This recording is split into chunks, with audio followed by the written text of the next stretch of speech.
हम लोग जो सीख रहे थे शुष्क सेल के बारे में सीख चुके थे, और उसके बाद हम लोग अब मरकरी सेल के बारे में सीखेंगे। प्राथमिक सेल में आने वाला वही सेल होता है जो हम लोग दैनिक जीवन में एक बार यूज करते हैं, उसे यूज करके फेंक देते हैं, उसको हम लोग प्राथमिक सेल में रख देते हैं। और द्वितीय सेल वही होता था जो एक बार हम लोग यूज नहीं बल्कि बार बार उसे यूज करते थे, या चार्ज करके उसे यूज कर लेते हैं, उसको द्वितीय सेल बोलते हैं। लेकिन प्राथमिक सेल में हमारा दो सेल आती थी, एक हमारा शुष्क सेल था जिसे हम सूखा सेल बोलते थे, और उसके हम लोग कौन सा सेल बोलते थे, बटन सेल बोलते थे। लेकिन इसमें हम लोग सीखेंगे मरकरी सेल। किसको?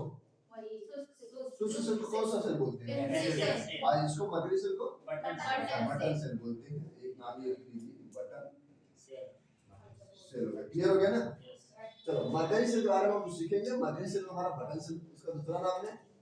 यह प्राथमिक सेल के ही अंतर्गत आती है, इसलिए हम इसको अच्छा इस सेल को बनाने के लिए मरकरी का भी इस्तेमाल किया जाता होगा, तभी इसका नाम मरकरी है।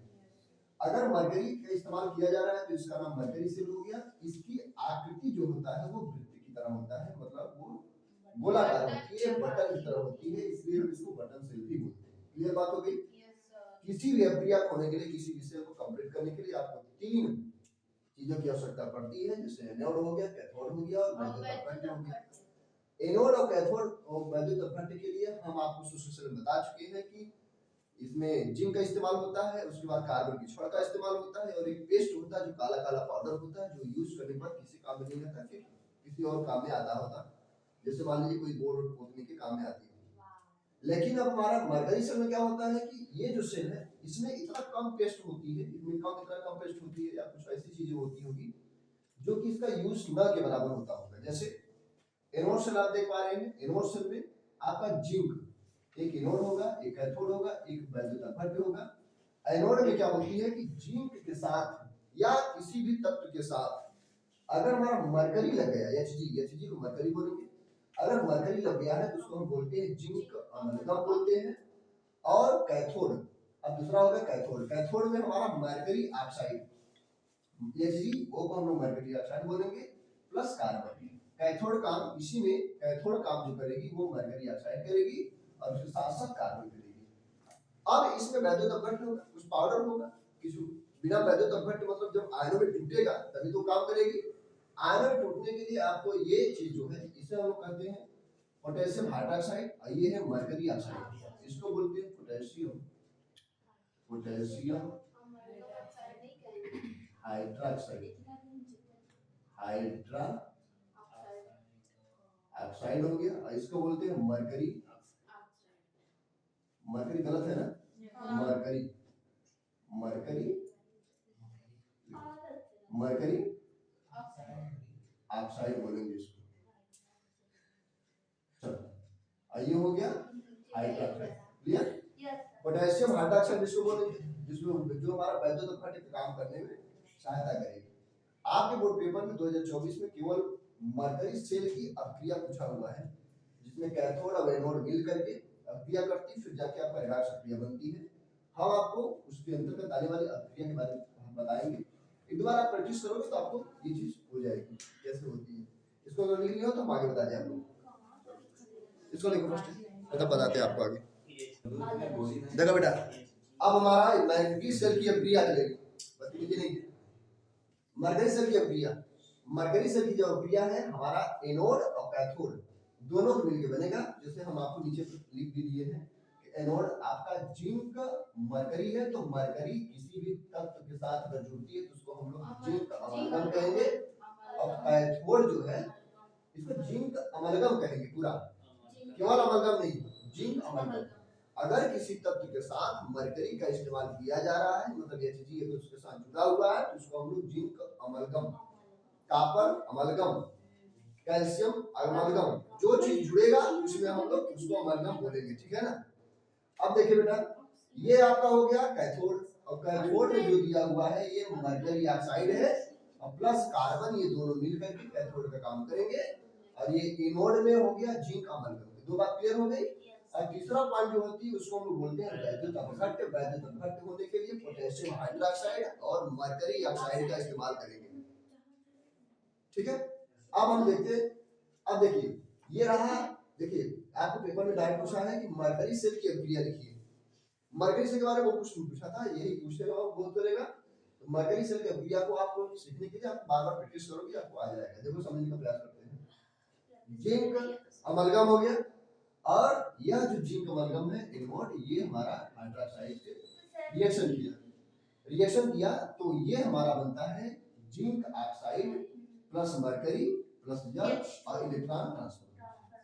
इसको हम लोग कहते हैं जिंक अमलगम, या हाइड्रोक्साइड है, मतलब हाइड्रोक्साइड आयन है, और जिंक ऑक्साइड हो गया, ये मरकरी हो गया, ये जल हो गया, इलेक्ट्रॉन हो गया। लेकिन अब हम चले गए कैथोड पर। कैथोड पे आइए, ये हो गया जिंक मरकरी ऑक्साइड हो गया। और मरकरी ऑक्साइड जो है ये हाइड्रोजन के साथ जो ये से बचेगी, ये जो बचती है, इसमें जो बचती है ये ट्रांसफर होती है, इसमें ये ट्रांसफर होती है। देखिए ये हो गया इलेक्ट्रॉन से, देखो ये इधर आ गया, ये भी इधर आ गया। तो इसके साथ जब रिएक्शन करेगी तो मरकरी बचेगा और हाइड्रोक्साइड बाहर आएगी। थोड़ा सा ध्यान दीजिएगा, कभी भी एनोड या कैथोड पर रिएक्शन को हम लोग समझने के लिए एरो के एक तरफ वाले को कभी नहीं काटते, एक तरफ वाले नहीं काटते, बल्कि इधर का एक कटेगा तो दूसरे तरफ वाला कटेगा। ये नहीं कि एक ही तरफ का दो ठो मिल रहा है तो दोनों आप कैंसिल कर देंगे, उसको कैंसिल नहीं करेंगे बल्कि उसको जोड़ेंगे। ध्यान दीजिएगा कैसे, ये जल है तो आप एरो के दूसरे पक्ष में जाइए, यहाँ जल है, कैंसिल हो गया। अब हमारा यहाँ इलेक्ट्रॉन इधर है, इलेक्ट्रॉन इधर, ये कैंसिल हो गया बेटा, यहाँ भी कैंसिल हो गया।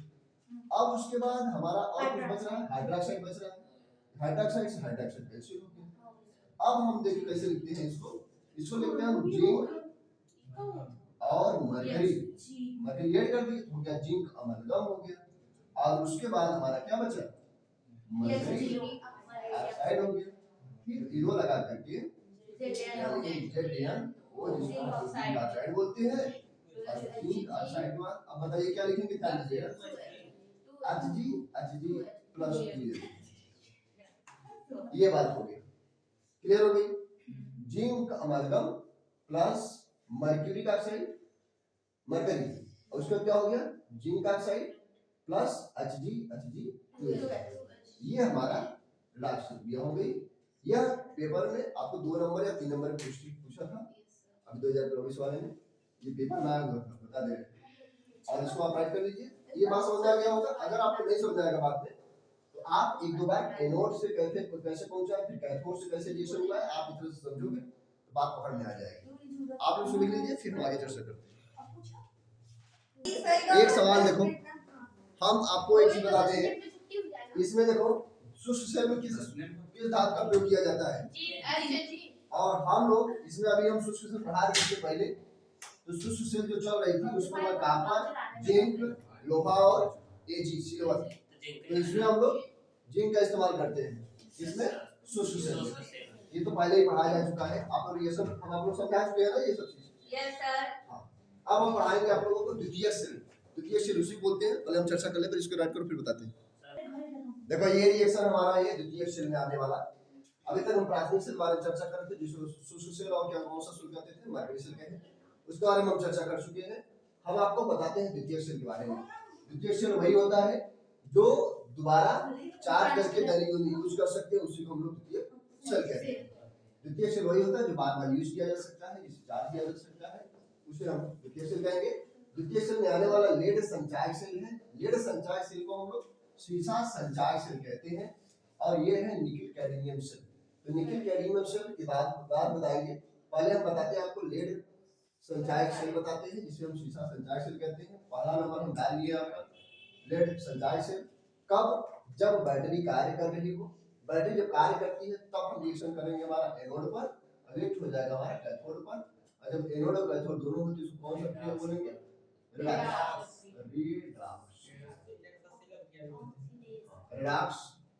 रिडॉक्स वाला क्या हो जाएगा बेटा, ध्यान देते थोड़ा सा। देखिए ये एरो है, ये एरो है, दोनों तरफ को थोड़ा सा ध्यान देते हैं। अगर चिन्ह समान है तब तो हम जोड़ देंगे, चिन्ह समान नहीं तो काट देंगे। देखो कैसे, पहले इसको हल करते बेटा, पीबी हो गया, उसके बाद प्लस, पहले कैंसिल करें बेटा, देखो ये है, ये यहाँ से ये और यहाँ से कैंसिल हो गया। हम लिखते हैं पीबी प्लस पीबी और 2 हो गया, प्लस फिर हो गया आपका 4H प्लस हो गया, SO4, यहाँ SO4 कितना हो जाएगा बेटा, ये हो जाएगा 2SO4 पर 2 माइनस, फिर हम यहाँ लिखेंगे एरो, यहाँ क्या हो जाएगा बेटा 2PbSO4 हो जाएगी और फिर हो जाएगा हमारा H2। अच्छा है कि आपको बता दें हम H2SO4 जब हमारा टूटती है तो ये दो भागों में टूट के अलग अलग हो जाती है।